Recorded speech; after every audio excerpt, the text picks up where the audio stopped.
નમસ્કાર, હું છું પરવીન પઠાણ અને જનાદેશ ન્યૂઝમાં આપનું સ્વાગત કરું છું. નિહાળીએ 50 મોટા સમાચાર જનાદેશ એક્સપ્રેસમાં. સુરતમાં 136 વર્ષમાં 7મી વખત જ્યારે અમદાવાદમાં 131 વર્ષના ઇતિહાસમાં બીજી વાર રાત્રે સૌથી વધારે ગરમી પડી. ગુજરાતની 257 પોલીસ ચોકી કચેરી સીસીટીવી વિનાની છે. અમદાવાદમાં એક વર્ષમાં રહેણાંક મકાનના ભાવ 13% વધી 7,176 પ્રતિ ચોરસ ફૂટ થયા. મુંબઈમાં સૌથી વધુ 20,361 ભાવ. દુબઈ જતા ટુરિસ્ટો માટે હોટલ બુકિંગ રિટર્ન ટિકિટ 5,000 દિરહમ ફરજિયાત. તમે આદર્શ સ્થળથી બમણા હવા પ્રદૂષણમાં જીવી રહ્યા છો. મ્યુનિસિપાલિટીની પોલીસના 9 ઉપાયમાં પ્રદૂષણ ઘટાડવાનો દાવો.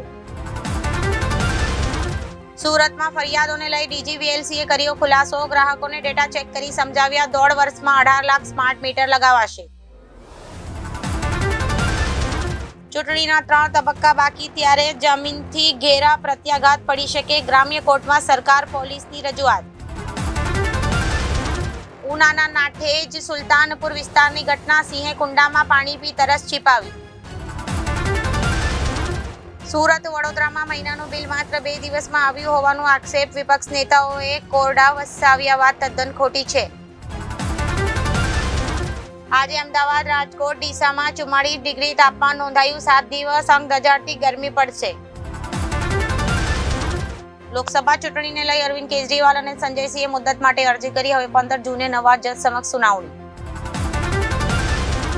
અમદાવાદના દરિયાપુરમાં સર્વે કરવા ગયેલા આચાર્યને ટોળાએ માર માર્યો. સુરતના મદ્રસાને પ્રિન્સિપાલે સરકારની કામગીરીને બિરદાવી. પહેલા પત્ની પછી 3 વ્યાજખોર પર આક્ષેપ. શું થયું એ રાત્રે, જેના પછી સામૂહિક હત્યામાં પરિવારના 3 જણાનો ભોગ લેવાયો. રિક્ષા ચાલકો અને સિક્યોરિટી ગાર્ડ વચ્ચે ઝપાઝપી મારામારીમાં ફેરવાઈ. સિક્યોરિટી ગાર્ડના કપાળ પરથી લોહીની ધાર થઈ. રાજ્યભરની સ્કૂલોમાં 30મી મે સુધીમાં 5.86 કરોડ પાઠ્યપુસ્તકો પહોંચાડી દેવાશે. સફેદ રણ renewable energy park road to heaven અંતરિક્ષમાંથી પણ દેખાઈ ગયા. સૌરાષ્ટ્ર યુનિવર્સિટીએ તમામ કોલેજોને 3 દિવસમાં પ્રશ્નપત્ર ડાઉનલોડ કરવાની પ્રક્રિયાને સંપૂર્ણ વિગતના સીસીટીવીની માહિતી આપવા સૂચના આપી. કોબર સ્થિત 30 આવેલા સુરતના અર્થે બનાવાયેલું 250 કિલોમીટર ઝડપનું ડ્રોન ઇઝરાયેલે ખરીદશે. 100 કરોડની ડીલની સંભાવના. 1.41 કરોડનું રિચાર્જ કરનારા 12,000 ઘરોમાં સ્માર્ટ મીટર ચાલુ રહેશે. નવા લગાવવા પર રોક.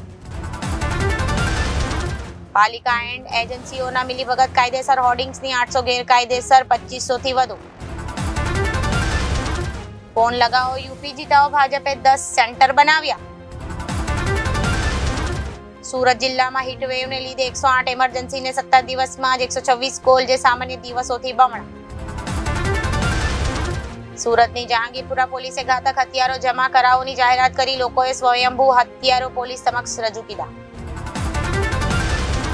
સુરતમાં 1.5 વર્ષનો દીકરો શોકની તપેલી પર ચડ્યો. પતિ અપશબ્દો કહી પત્નીને માર માર્યો. દીકરો સૂતો હતો ને ફાંસો ખાઈ લીધો. સુરતમાં 10 જેટલા રિક્ષા માલિકો અને ચાલકો વિરુદ્ધ કાર્યવાહી. જાહેરનામા ભંગનો ગુનો નોંધાયો. દુબઈમાં ધંધા માટે પત્ની પાસેથી 1.50 લાખ પડાવી. પતિએ ગર્લફ્રેન્ડ પાછળ વાપરી નાખ્યા. ઘરમાંથી પહેરેલ કાપડે કાઢી મૂકી. સુરતમાં 4 વર્ષીય બાળકી જૈન ભૈયા કહેતી તેજ 21 વર્ષીય યુવકે આબરૂ લૂંટી કોર્ટે આજીવન કેદ ફટકારી. સુરતના 40 મદ્રસોમાં સ્કૂલનું શિક્ષણ અપાય છે કે નહીં તે અંગે તપાસ કરાશે. ઉગમ સત્સંગ મંડળ દ્વારા ગોપીન ગામ ખાતે 7 દિવસીય સત્સંગ. જયંતિરામ બાપાએ ગુરુરામ સત્સંગ સમજાવ્યું. ઉત્તરાખંડના જંગલોની આગના કારણે ગ્લેશિયર પીગળી ગયા. રામલલ્લાના વસ્ત્રો દરરોજ દિલ્હીથી સવારે 4 વાગે ફ્લાઇટમાં મોકલાય છે. રોજ નવી ડિઝાઇન. 3 વર્ષથી આ જ ક્રમ રહે છે. અનંતનાગમાં જયપુરના ટુરિસ્ટ કપલ પર ફાયરિંગ કર્યું. શોપિયામાં ભાજપના નેતાની ગોળી મારીને હત્યા કરી. આપ સાંસદો ધારાસભ્યો એક સાથે 12 વાગે કૂચ કરશે. સ્વાતિએ કહ્યું સિસોદિયા અહીંયા હોત તો આવું ન થાય. પોલીસ ફરીથી સીન રીક્રિએટ કરી શકે છે. કયું ફૂટેજ માંગ્યા તો ખાલી પેનડ્રાઈવ આપી, મોબાઈલનો પાસવર્ડ આપ્યો નહીં.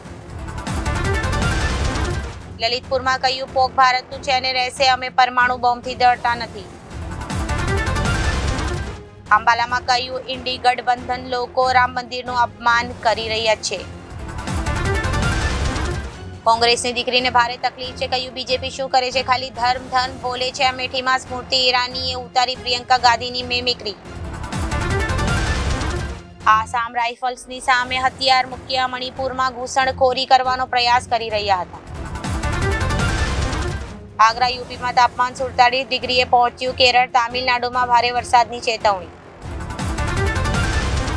હાર પહેરાવવાના બહાને હુમલાખોર નજીક આવ્યો હતો, સમર્થકોએ ધોલાઈ કરી. બીજેપી નેતાઓનો દાવો, ડેપ્યુટી સીએમ પ્રજ્વલનો વિડીયો વાયરલ કર્યો. કુમારસ્વામીને ફસાવવા 100 કરોડની ઓફર હતી. 25 થી વધુ દાજ્યા ડ્રાઈવર, સડકથી બસ હંકારતો રહ્યો. મથુરા વૃંદાવનથી પરત ફરતી વખતે બની દુર્ઘટના. ગજગામીની વોક માટે આપ્યું રિક્રિએશન, બોલી મેં તેજ કર્યું છે, સંજય લીલા ભણસાલીએ કહ્યું હતું.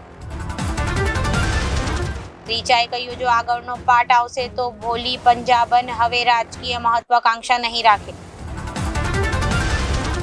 કિંગ ખાન પણ તમને સપોર્ટ કરતો હતો. એક દિવસ ડાયરેક્ટર ફરાહ બનીને લીધા હતા આડે હાથ. ફી વસૂલવા માટે પ્રોડક્શન હાઉસમાં ભરપેટ જમતો, પત્નીની જાસૂસી કરવાનો હતો આરોપ. પેટની બીમારી, તણાવથી છાતીમાં બળતરા શક્ય, એન્ટીબાયોટિક લો તો ફળ શાકભાજી વધુ ખાવા. કબજિયાત હોય તો દવાઓ ચેક કરવી. અમેરિકામાં હવે સ્ટાર્ટઅપનો યુગ, ચીનની વસ્તુઓ પર ટેક્સ વધાર્યું. અહીંની TSMC કંપની દુનિયાને કંટ્રોલ કરે છે. આઈફોનથી ફાઇટર જેટ સુધી અહીં બનેલી ચીપ વપરાય છે. મુંબઈમાં લોકસભા ચૂંટણી હોવાથી રજા રહેશે.